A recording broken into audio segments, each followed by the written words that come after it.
Yo, what is up, YouTube? It's your boy Legend, and I'm sorry that I haven't uploaded in like 3 or 4 days, but currently, as of right now, I am literally in the hospital. If you guys hear any background noise, it's literally because I'm in the hospital. You guys may wonder, if you're in the hospital, how are you recording this? Well, that's actually kind of simple. One, this is actually already a pre-recorded video. All I'm doing is re-recording the actual opener.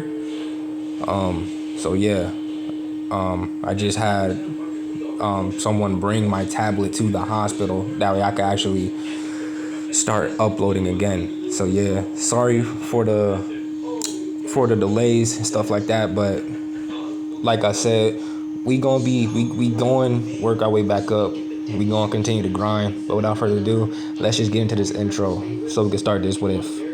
Are you just gonna take that? Make them take it all back. Don't tell me you believe that. Are you just gonna take that? Or will you fucking fight back?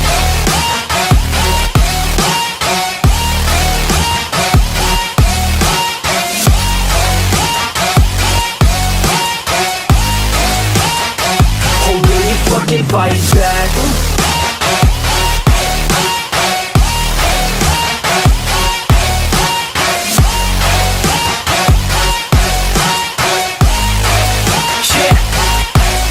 You ain't gonna make it, you ain't never ever gonna break it. You can never beat them and they're better than you face it. Thinking that they give a damn, you're not thinking straight, kid. No, they don't give a damn, you got what I'm saying? I'm not fucking playing, I'll give it to you straight, man. Naruto finally opened his eyes. His breathing was shallow, and he felt like hell. You're finally up. Naruto turned his head to the person who spoke. It was Sasuke. Naruto looked down, and his eyes widened. He and Sasuke were missing their arms. We can't move. If we do, it'll open the wound again, and we'll bleed out. But we also need to free them. Naruto finally spoke. We'll do that when Sakura wakes up. Sasuke chuckled. She won't wake up anytime soon. I used the Rinnegan Genjutsu. She won't wake up till the chakra has completely faded from her system. Naruto sighed. Sasuke, even though you're a prick, I still regard you as my brother. Sasuke chuckled. He knew what Naruto was about to do. Same with you, loser. The two of them moved and grunted as they got closer to each other, scraping their wounds on the ground, reopening the wound as their hands locked together and mixed chakra into a single hand sign. The two smiled as all the trees that held everyone up died down before the two collapsed in a tired heap as their eyes closed for the last time as their blood pooled around them. The two opened their eyes and they saw nothing but white, but soon felt a cold feeling as they turned. They saw the Shinigami.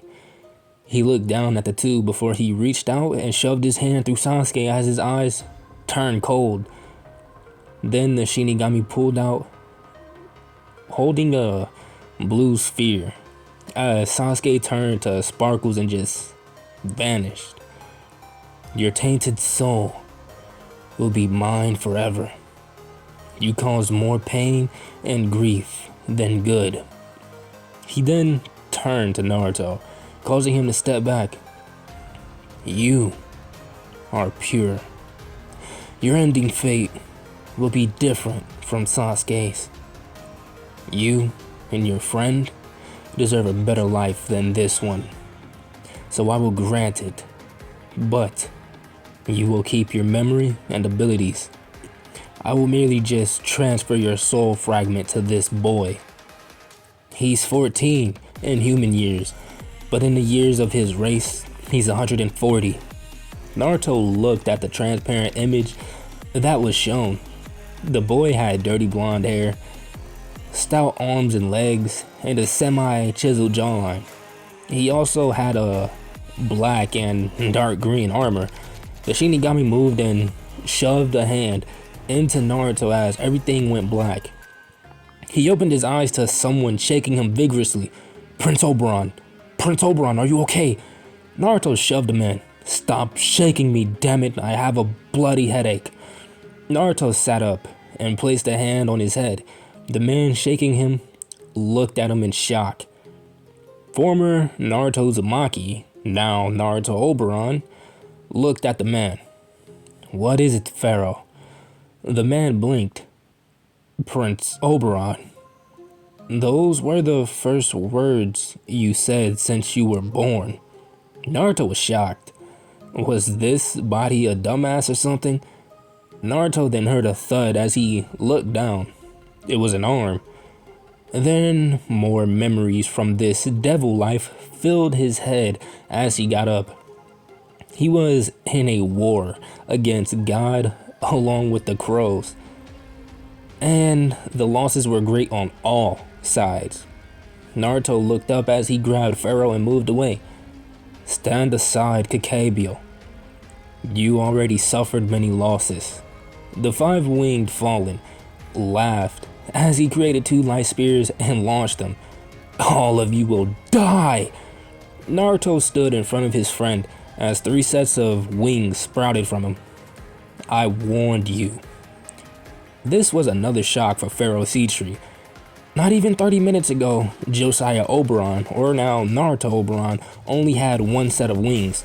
Pharaoh sprouted his own two wings as he and his friend moved to meet this crow head on. Time skip. A total of 48 hours had passed. Naruto was in bad shape. He was tired, the armor he wore was battered, and the entire chest plate was destroyed. His friend wasn't much better. He was in roughly the same condition. Kakabio himself had his injuries.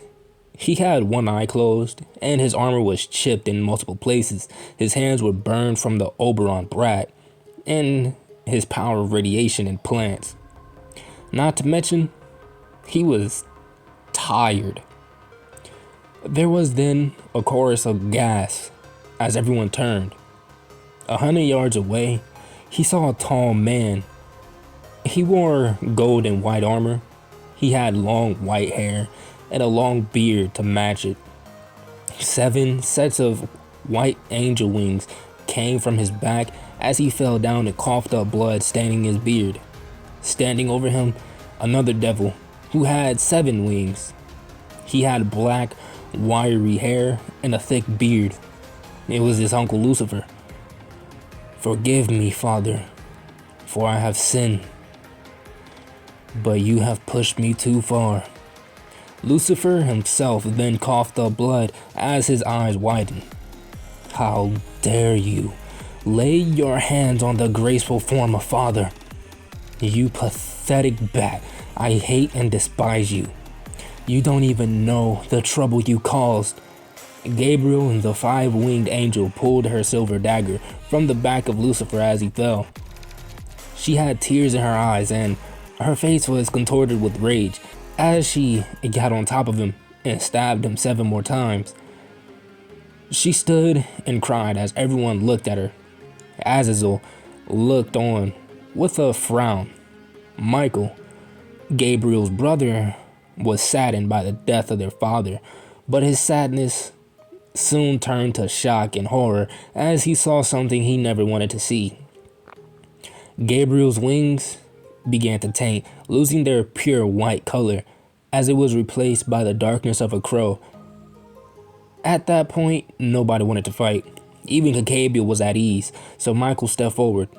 His voice cracked as he spoke. Sister, your wings. Gabriel brought her wings into view as she covered her mouth as tears fell from her eyes. She had fallen. She let her emotions get to her, and she fell. You didn't kill him in the name of God, sister. You killed him out of hate and rage.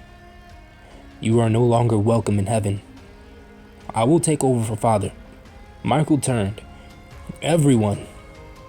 It's all over. There is no need to fight anymore. God is dead. God's fallen son, Lucifer, is also dead. We all suffered major losses, and all three parties suffered. I will step up and take the place of God, being the new, strongest, and more responsible one of heaven. The word of God being dead will not leave this battlefield. All of you go, leave and rest.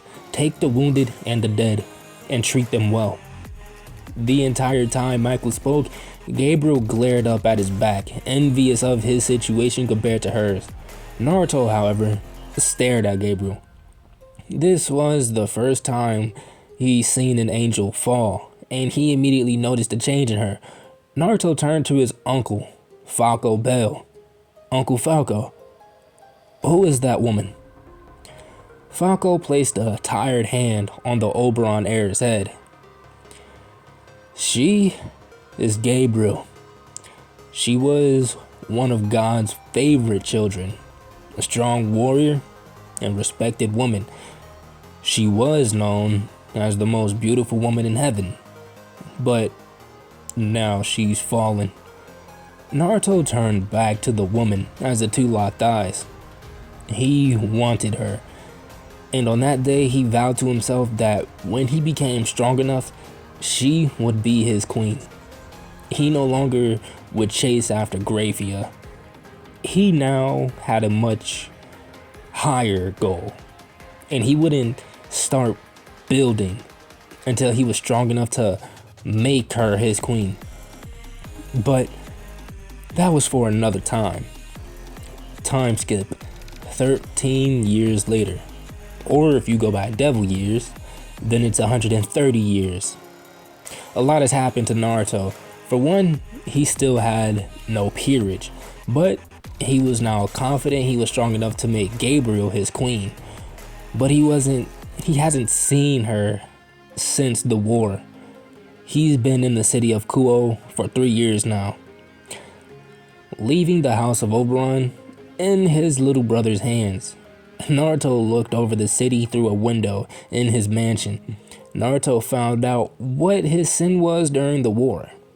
It was lust, but unlike other devils with sins, he practiced self-control and discipline. He wouldn't let himself get taken advantage of because of his sin being exploited. That was a weakness he just couldn't have. He then looked down at his stomach and frowned. Kurama wasn't with him. He also found this out in the war when he fought Kakabio. He still had his chakra and all his past abilities, along with his devil abilities, but Kurama and all the other 8 Biju that were with him were gone. A red light then started to glow behind him as he turned to see Graphia. When she saw him, he actually showed some emotion. It was sadness for him and what happened to him, sadness that he gave up on her, sadness that she was now with Sir Zex, sadness that she now has to put on a front to appeal to others. Naruto, Sir Zex wishes to have a word with you in person. Naruto showed no emotion, but he clenched his fist. He hated the Crimson Satan. He took what was his by underhanded methods. And then, because of what he did, revealing his personal business, it coaxed others to pester and annoy Naruto. Then, because of Satan and his new law, he had to step down as the Oberon family head and leave the underworld because he has yet to even get one member for his peerage. What does the bastard want, Gray? The strongest queen stepped beside him. He didn't say. He only ordered me to retrieve you.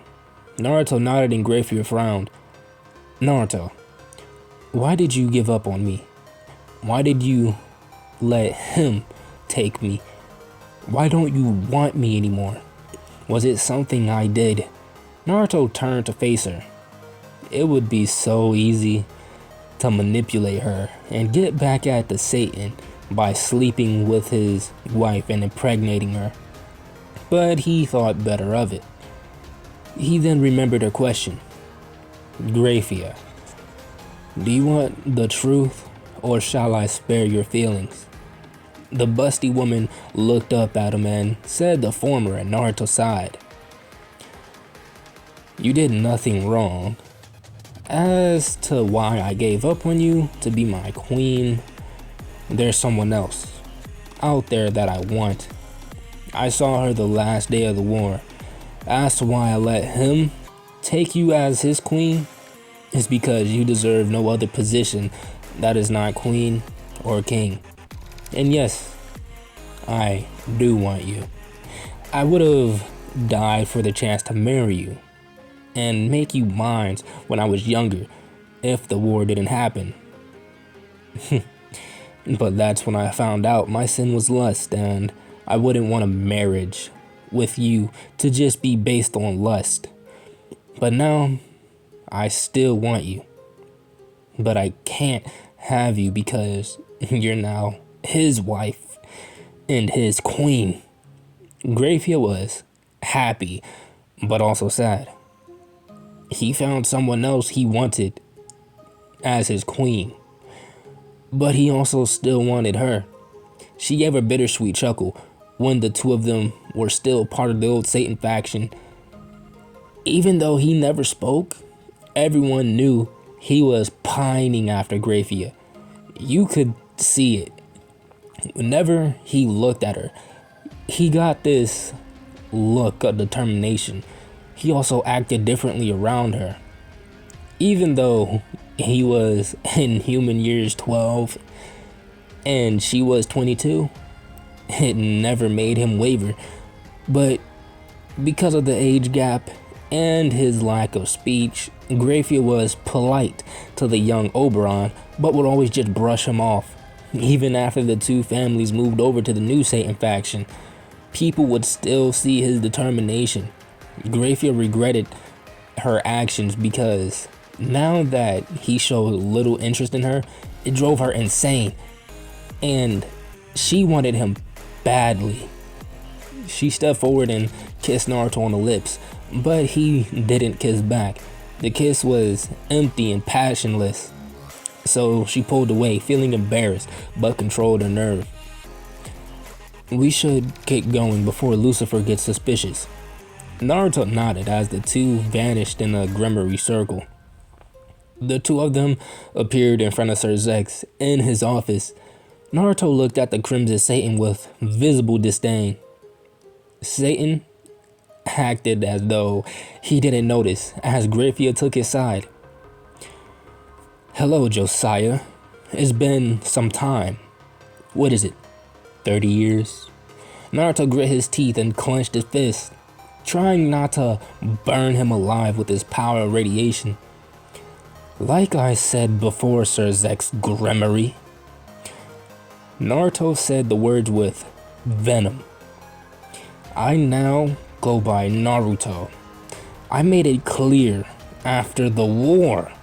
Sir Zex didn't call Naruto here to fight. He actually needed to tell him something. Okay, Naruto. Can you take a seat, please? Naruto sat down as he calmed himself. Listen, Naruto. I called you here to inform you that there will be some changes on the territory you have. You will not have to share it. Sir Zex's desk began to shake, and the air in the room started to become unbreathable. Excuse me? Sir Zex, I don't believe I heard you properly. I'm going to need you to say that again. Sir Zex released his own power to try and cancel out the effects, but it was futile. Even if Naruto only had 5 wings and he had 6, Naruto was still a male from the old Satan faction that was related to the first Lucifer. So Naruto was still stronger even though he had less wings. Even Graphia, for being a female devil with 5 wings, was strong, but because she wasn't as closely related to the first Satan like Naruto, Sir Zex was stronger than her. My little sister and her friend picked your territory to inhabit. I told them of you. but it only made them more eager. Naruto stopped releasing his power and rose an eyebrow. He may have just found a way to get back at the Satan for everything he did. The flashback. Naruto was running to become one of the mouths of the underworld. Mainly, he wanted the title of Lucifer. After all, it was his birthright to the title. He was hoping for an easy election. After all, he was technically the strongest. The only four that came close to him were his Uncle Falco, Grayfear, Serafal Citri, and Sir Zex Gremory. And even then, Grayfear didn't want a position. Serafal was already Leviathan. His Uncle Falco already had a harem, and he wasn't willing to give it up for a position. So that left the Red Gremory and Naruto. Naruto was much weaker at the time, so when they fought the week before the test in power, Naruto barely won. The last available spot was Lucifer, so Sir Zex let his sin show and exposed Naruto for not having a peerage at all at the last moment, just so he could get the spot. After all, who would want someone to lead them if they don't even have experience leading something as small as a peerage? To make matters worse, Naruto wanted to marry Grayfear at the time. He already had the ring, and he had it planned out on how he would ask her the following week. But that same day, when Sir Zex exposed him, he asked Grayfear to marry him, using the hype of the watching crowd to put pressure on her, forcing her to say yes. Naruto was furious, but he didn't let it show. If this was the Shinigami's version of a good life, then he would hate to see what his version of a bad one was. Naruto left the ceremony feeling bitter. He knew that he wasn't just lusting after Grayfear. He actually loved her, but he came between them. The following year, Naruto was dealing with others mocking him because of his lack of a peerage. Of course, he wanted to put them in their place, but he wasn't about to beat the shit out of 70% of the underworld. Then Naruto was called to the Satan. He had to give up his position as the head of the Oberon family due to his lack of leadership experience, or in better words, lack of a damn peerage. He still remembered the smug smirk Sir Zex had when he saw Naruto's reaction. End of flashback. Okay, Zetches. Fine. But just so you know, Kuo isn't the only thing that's mine. The entirety of Japan is my territory, thanks to a few abilities of mine. It's possible for me to oversee the entirety of it alone. So she is basically a renter to me. So anything she does that could have an impact, she would have to clear it with me first. So Zex knew that was the best he was going to get. So he called his sister into the office. She wasn't the only one who appeared though, and Naruto turned his head and rose an eyebrow at the redhead as he hid a smirk.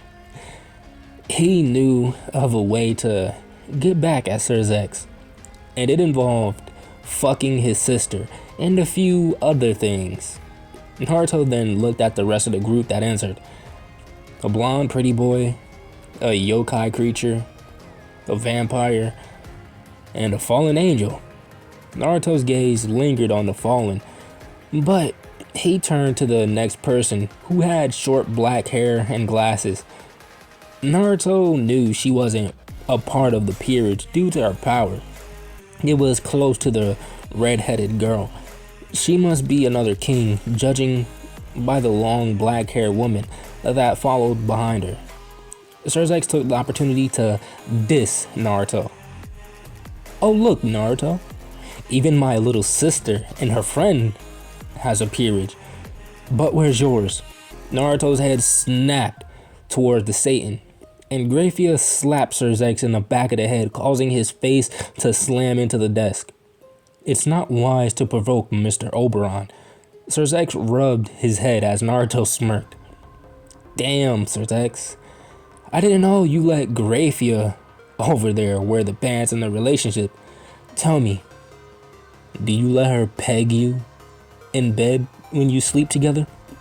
Rias covered her mouth in shock, and Sona tried to stifle a laugh, but Akeno giggled perversely at the comment.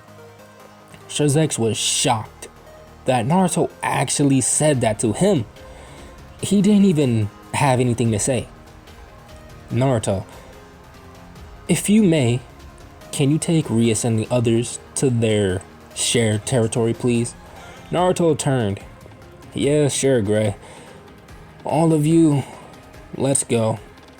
Meanwhile, off in another plane of existence, two warriors clashed violently, one with a sword, the other with his bare hands. There were two bystanders that watched in shock. The fighter with the sword panted as he held his blade. Blood blinded one of his eyes. This will be my final attack. I'll put as much power into a single strike and end it, thought the man holding the sword. A thick wall of fire burst around as he dropped into a stance, small traces of fire running down his arms like a tattoo. The other fighter got excited upon seeing this. Now you have to become a demon, Kyojuro. Kyojuro Rengoku stayed focused as the flames became more intense. Esoteric art, ninth form, Rengoku. The bare knuckle fighter across from him took his own stance. Destructive death, compass needle. It seemed as though Rengoku teleported as he reached the demon in a blink of an eye, as the wall of fire turned into a tornado. When it cleared, Rengoku was suspended in the air, with a fist through his solar plexus. Rengoku was shocked, motionless, before his nerves snapped back as he swung his sword, as it became lodged in the demon's neck, shocking it. The demon reacted, punching out, as Rengoku caught it, pushing the sword deeper. He flexed every muscle in his body so the demon could not get free. It was futile though. The demon ripped off his own arms and ran as the sun began to rise.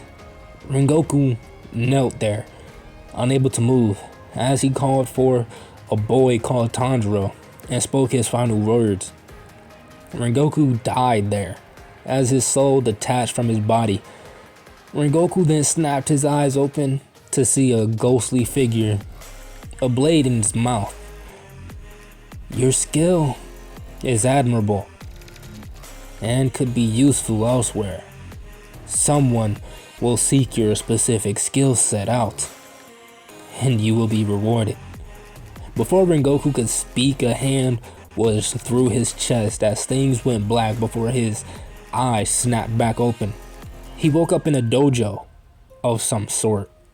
He looked around and saw his sword that he was just holding only seconds ago on the wall. A mirror right underneath it. He noticed one change. His hair. It was pure blonde with no highlights. Rengoku grabbed his sword from the wall and took a breath. He could feel that he was still trained, but he needed to test it. He pulled the blade and ducked underneath an imaginary punch. Fourth form, unknowing fire.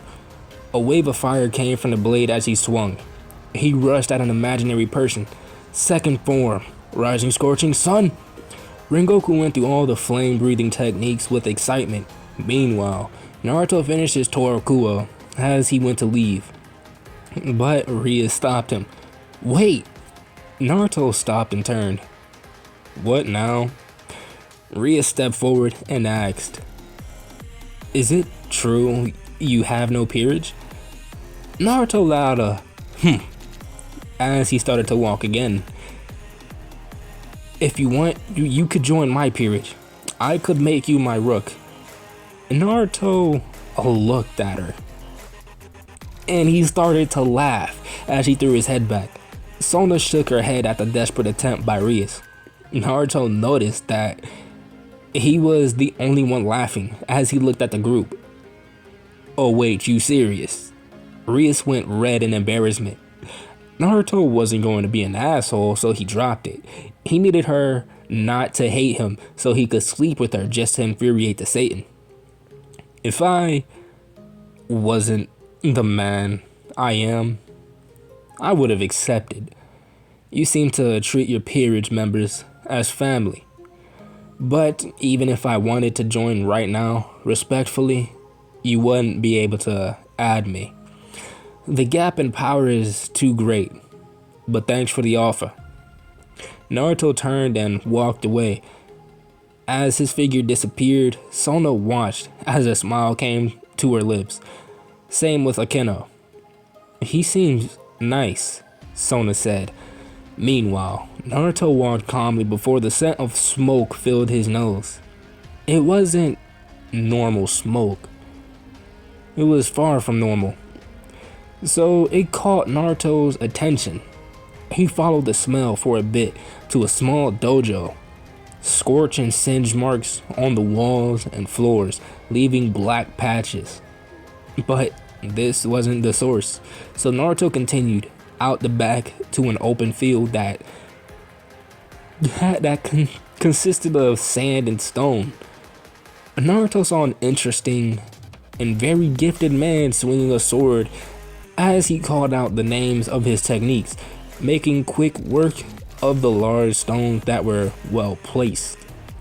Naruto let out a whistle as he slowly clapped at the sight before him. "Very impressive. You seem talented, and you're obviously not like normal people. But I need talent like yours on my side. But anyone can look amazing when practicing on air. How about a spar, so I can see the talent firsthand?" Rengoku turned. "Very well, my friend. But I must tell you, I'm quite strong, and I don't plan to hold back." Rengoku took a stance and Naruto smiled. "Don't hold back. I'm sure I can handle it." Naruto then moved, appearing in front of Rengoku. Fast, thought Rengoku. Naruto threw a punch and Rengoku ducked as he called out a technique. First form, unknowing fire. Naruto jumped back, avoiding the blow, but his opponent switched his stance mid-attack, which surprised him. Rengoku appeared in front of him. "He's faster than I imagined," thought Naruto. Fifth form, Flame Tiger. Naruto smirked. He made his devil power skyrocket as the air around him was filled with radiation. Rengoku was already mid-swing with such a heavy attack, so switching forms or jumping away was out of the option. He needed to commit. The attack slammed into Naruto's aura as the attack spasmed before dissipating. Rengoku coughed as he jumped back, nursing his right hand and holding his chest. He just came in contact with the power of radiation. It wasn't enough to kill, but it still did some damage. Rengoku took many sharp breaths, trying to clear his lungs of the radiation. Total concentration. Breathing recovery. Naruto rose an eyebrow as Rengoku was perfectly fine seconds later. "You're fast, and I can see that you're talented, but I want to see how far you can go." Naruto kicked up his speed as Rengoku moved on instinct. The two clashed as Naruto deflected the sword swings. Naruto had to admit, the reflexes this man had was something else. He held the sword with both hands, but he was always able to sidestep and redirect, dodge, even when his weight was forcefully shifted. Naruto jumped back as a clone formed, catching Rengoku by surprise. Naruto and the clone created a Rasen Shuriken as the clone poofed away. "Your talent is true, my friend. Tell me, what is your name?" A thick wall of fire formed around the man. "Kyojuro Rengoku." Naruto smiled as he dissipated his jutsu. I'm Naruto Oberon. How about I make a deal with you, Kyojuro? You give me your talent and become part of my peerage, and I'll take care of your every need: food, water, shelter, clothing, education, training. But I'm not doing no weird stuff. What do you say? The wall of fire vanished from Rengoku as he stood straight. Sounds fair, and your skill is admirable. But I have one request. If I join this peerage, I want to be treated as an equal. Naruto smiled as he placed a hand into the pocket of his black and gray Hiyori and pulled out an obsidian green knight chess piece. Step forward, Kyojuro Rengoku. You have my word. But guys, I'm gonna end it off right there. If you guys enjoyed the video, make sure you hit that like button, subscribe while you're at it. Remember, the like goal for this video is 7 likes. I already know you guys can hit it. So if you guys want another part, hit the like button. Get this to the like goal. And without further ado, I will see you guys in the next one.